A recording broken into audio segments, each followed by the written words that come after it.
America की CIA यानी कि सेंट्रल इंटेलिजेंस एजेंसी, जो दुनिया की सबसे ताकतवर और खतरनाक खुफिया एजेंसी में से एक मानी जाती है। आप सोचिए कि क्या कोई शख्स खुद को CIA एजेंट बताकर किसी देश के लिए रक्षा मंत्री और बाद में राष्ट्रपति का भरोसा जीत सकता है? क्या सिर्फ प्रभावशाली लोगों के साथ तस्वीरें दिखाकर अरबों रुपए की डिफेंस डील तक पहुंच बना सकता है? जी हां, सुनने में थोड़ा अजीब लगेगा, लेकिन एक भारतवंशी कारोबारी गौरव श्रीवास्तव पर अमेरिका के बाद इंडोनेशिया की सरकार को चकमा देकर के अरबों रुपए का चूना लगाने का आरोप लगा है। OCCRP और इंडोनेशियाई मैगजीन टेम्पो की रिपोर्ट के मुताबिक गौरव श्रीवास्तव ने खुद को अमेरिकी खुफिया एजेंसी यानी कि CIA से जुड़ा अधिकारी बता करके इंडोनेशिया के मौजूदा राष्ट्रपति प्रबोवो सुबियांतो, जो उस समय रक्षा मंत्री थे, उनका भरोसा जीत लिया। रिपोर्ट में यह दावा किया गया कि इसी भरोसे के दम पर उन्होंने रक्षा सौदे के नाम पर करीब 425 करोड़ रुपए का कथित फर्जी कर्ज भी मंजूर करा लिया। रिपोर्ट के अनुसार गौरव ने इंडोनेशिया को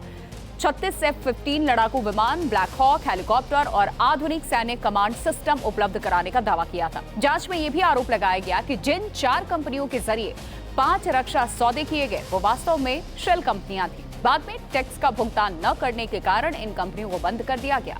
इनमें सिर्फ F-15 लड़ाकू विमानों की संभावित डील की कीमत ही लगभग 1.32 लाख करोड़ रुपए बताई गई है। और रिपोर्ट में यह भी कहा गया है कि ये पूरा कथित फर्जीवाड़ा 2020 से 2022 के बीच हुआ। आरोप अब यह भी है कि इसी रकम का इस्तेमाल कर गौरव श्रीवास्तव ने अमेरिका के लॉस एंजलिस में करीब 208 करोड़ रुपए का एक आलीशान बंगला खरीदा। गौरतलब है कि अमेरिका में भी उनके खिलाफ 2024 से धोखाधड़ी सहित कई मामलों की जांच चल रही है। रिपोर्ट का एक और दिलचस्प दाव ये है कि यहाँ प्रबोवो सुबियांतो गौरव को मिस्टर जी कहकर बुलाते थे। बताया यह भी गया कि गौरव राष्ट्रपति के निजी जीवन से जुड़ी ऐसी बातें भी जानते थे जो केवल उनके बेहद करीबी लोगों को मालूम थी, और इसी वजह से उनका भरोसा और मजबूत होता चला गया। और इतना ही नहीं, गौरव ने यह भी दावा किया कि उन्होंने 2002 के बाली बम धमाकों के आतंकवादियों को पकड़वाने में मदद भी की थी, और प्रबोवो का नाम अमेरिकी इमिग्रेशन की ब्लैकलिस्ट से हटवाने में भी उनकी अहम भूमिका रही। हालांकि इन दावों की कोई आधिकारिक पुष्टि नहीं हुई। इंडोनेशिया के रक्षा मंत्रालय के प्रवक्ता ने इस पूरे मामले पर कहा है कि जिन रक्षा सौदों पर बातचीत हुई थी वो अंतिम समझौते तक नहीं पहुंचे, इसीलिए सरकार को कोई प्रत्यक्ष आर्थिक नुकसान नहीं हुआ।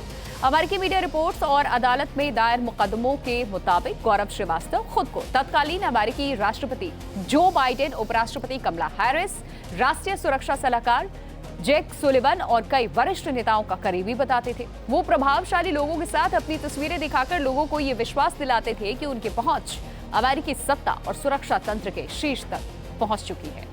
हालांकि बाद में रिपोर्ट्स में यह भी कहा गया कि ये पहुंच किसी आधिकारिक सरकारी भूमिका के कारण नहीं, बल्कि सार्वजनिक कार्यक्रमों और राजनीतिक चंदों के जरिए बनी थी। और सबसे चौंकाने वाला दावा तो ये है कि गौरव खुद को CIA का नॉन ऑफिशियल कवर यानी कि NOC एजेंट बताते थे। वो जासूसी मिशंस की कहानियां सुनाते, अपने शरीर के निशानों को गुप्त ऑपरेशन की चोट बताते और यहाँ तक दावा कर देते थे कि उन्होंने CIA की ट्रेनिंग सेंटर द फॉर्म में ट्रेनिंग भी ली है।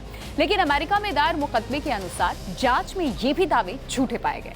रिपोर्ट में कहा गया कि उनके शरीर पर मौजूद निशान किसी सीक्रेट मिशन के नहीं, बल्कि बचपन में हुई किडनी की सर्जरी के थे।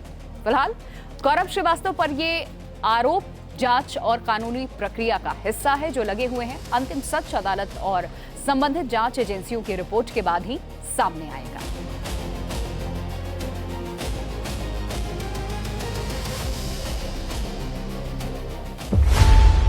खबरों की रणभूमि में यहां शोर नहीं, सोच लड़ती है। जहां शब्द नहीं, फैक्ट्स वार करते हैं और हर सवाल खोलता है सच की नई परत।